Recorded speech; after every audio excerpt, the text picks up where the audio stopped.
Estamos de volta com o TVU Esporte. O estadual feminino chega à sua terceira rodada. O Cruzeiro de Macaíba venceu Força e Luz e assumiu a liderança do Grupo A, confirmando o favoritismo. Você confere tudo na matéria de Marina Filgueira. O campeonato estadual é uma das principais competições femininas do Rio Grande do Norte. As jogadoras se preparam o ano todo e enfrentam problemas na organização para conseguir o título.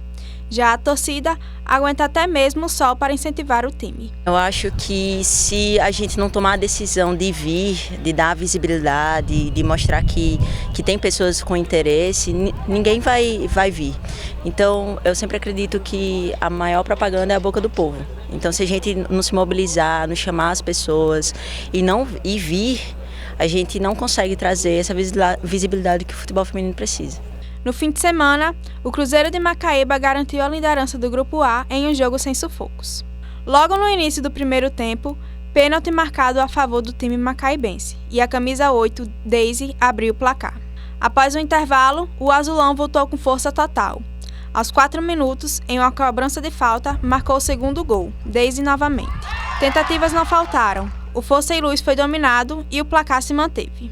Fim de jogo, Cruzeiro de Macaíba 2, Força e Luz 0. O nosso grupo é muito fechado, eu acho que isso é o que ajuda bastante. A gente sabe que tem que melhorar cada vez mais no treino, mas dentro de campo a gente está trazendo a alegria que a gente tem no treino. Mas a alegria da vitória dura pouco e a frustração toma conta. Apesar das mudanças ocorridas no futebol feminino, os clubes potiguares estagnaram e não conseguiram acompanhar. Quem mais sofre são as atletas. O campeonato estadual feminino acontece aqui no Juvenal Lamartine, um estádio de tradição histórica, mas que encontra-se em situação precária.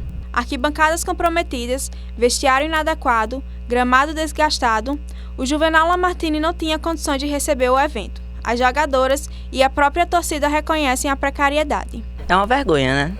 Uma vergonha, porque todo mundo sabe que o Juvenal Lamartine ele estava interditado por conta das condições. Algumas arquibancadas elas estavam tão precárias que podiam cair. Então o estádio o Juvenal Lamartine ele estava interditado por conta disso e não se foi feito nada. O estádio continua do mesmo jeito e colocam o campeonato estadual de futebol feminino dentro desse estádio, onde o campo é precário, onde a gente tem o maior risco de lesões das meninas por conta dos buracos e não tem nenhuma atratividade para o público vir assistir, porque quem é que vai vir assistir num sol de 11 horas, 10, 11 horas para assistir o futebol feminino? Ninguém. A final do campeonato será realizada no estádio Arena das Dunas. Até lá, é preciso incentivo, torcida e força, pois o futebol feminino resiste.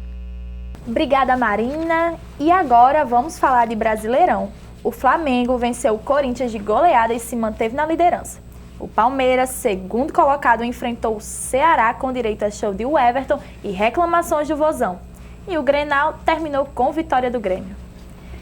E aí, meninas, vamos começar agora falando do líder do Brasileirão, né, do Flamengo, que emplacou uma goleada no Corinthians, que resultou também o quê? Na demissão do Carille. O que é que vocês têm para falar aí desse jogo? Quais foram suas análises? Foi um jogo muito bom. Assim, tecnicamente, a gente estava vendo um Corinthians novo, um Corinthians possivelmente renovado até os 44 do primeiro tempo, quando o Flamengo aí conseguiu abrir o placar com o pênalti do Bruno Henrique, que estava em discussão aí, mas, na minha opinião, foi pênalti claro. O Cássio chegou atrasado na bola e acabou tocando no Arrascaeta. E o Corinthians estava jogando bem, sim.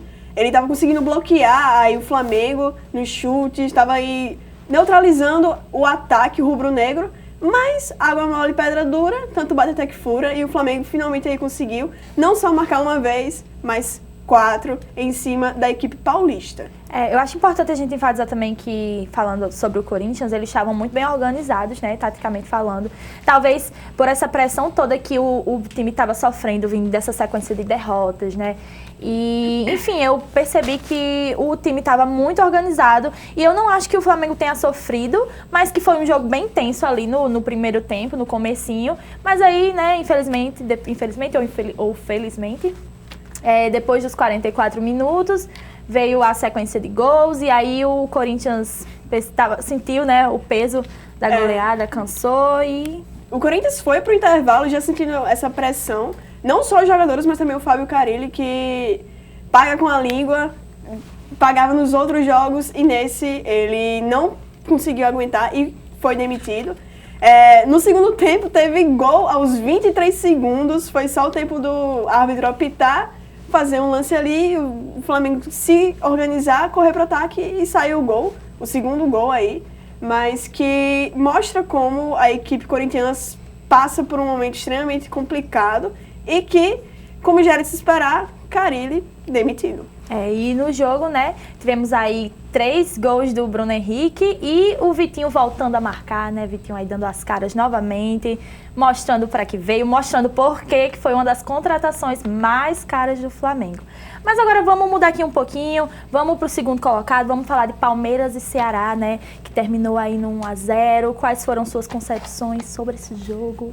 Palmeiras que no jogo de sábado ganhou, diminuiu a diferença para 5 pontos e estava aí muito animado, né? Já que o Flamengo acabou tropeçando no meio da semana contra o Goiás, empatou 2-2, jogo realmente estranho e polêmico. Foi estranho, foi. Mas o Palmeiras aí dá uma respirada só até domingo, que aí o Flamengo conseguiu voltar aos 8 pontos de diferença, mas que foi um jogo extremamente marcado, exatamente pelo critério do Ceará, que foi um jogo cheio de reclamações pela equipe cearense, mas que teve até uma polêmica com o VAR, de impedimento, de se estavam ou não na mesma linha, que bota aí em critério, outra vez, essa ferramenta da arbitragem brasileira.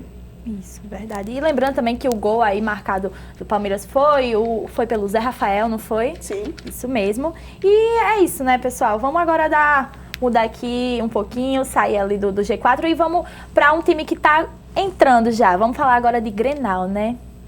Grenal que foi um jogo, assim, de expectativas, porque o Grêmio ele tá aí tentando se reconstruir após a infame eliminação da Libertadores contra o Flamengo, que levou uma goleada de 5-0 em casa. E eu vejo muito assim, do Grêmio tentar se provar como time, do Renato Gaúcho, provar que o elenco que ele tem é de fato bom, mas às vezes não só de palavras vive o bom homem. O Grenal aí foi, assim, marcante. Marcelo Lomba, não entendi muito bem o que você foi fazer, mas tudo bem. Teve gol também aí do zagueiro, né? Teve gol do Jeromel. Enfim, foi um jogo também que eu achei que foi bem...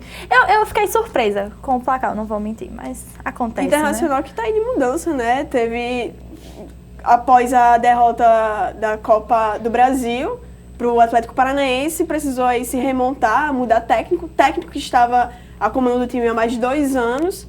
E vive nesse processo de mudança, mas que tá meio complicado arranjar a vaga para Libertadores. Agora, ainda seguindo aí essa vibe dos técnicos, vou voltar aqui para falar sobre a demissão do Carille. Suzy, o que é que você acha? O que é que você tem a opinar sobre essa fama, né, que os clubes brasileiros têm de trocar de técnico, sobre qualquer influência?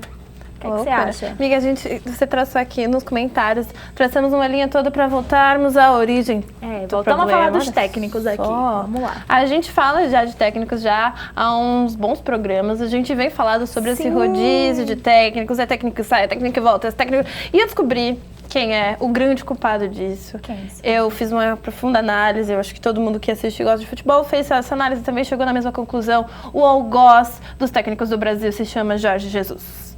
Veja só, por quê? Porque Jorge Jesus tem mostrado para os técnicos do Brasil que eles não são tão bons assim. E tem um histórico aqui, eu vou rapidinho falar aqui. Pode ficar à vontade. A última vez que um time vinha perdendo ou não ganhando e sofreu de goleada contra o Flamengo, o time do Jorge Jesus, foi o Palmeiras. O que aconteceu com o Felipão? Foi demitido, né? Aí a história se repetiu. Corinthians vinha do quê? De 9 vitórias, 7 não vitórias, empates e tal, derrotas e tudo mais. E aí sofreu uma goleada do Corinthians. O que aconteceu? Seu Carille rodou.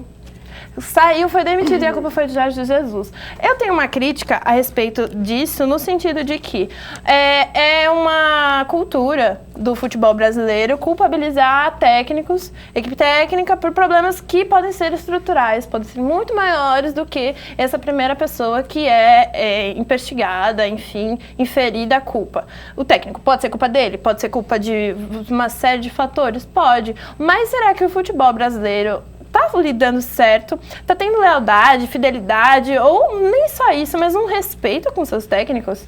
Será que ele tá dando possibilidade e condições de trabalho efetivo para essas pessoas desenvolverem seus trabalhos?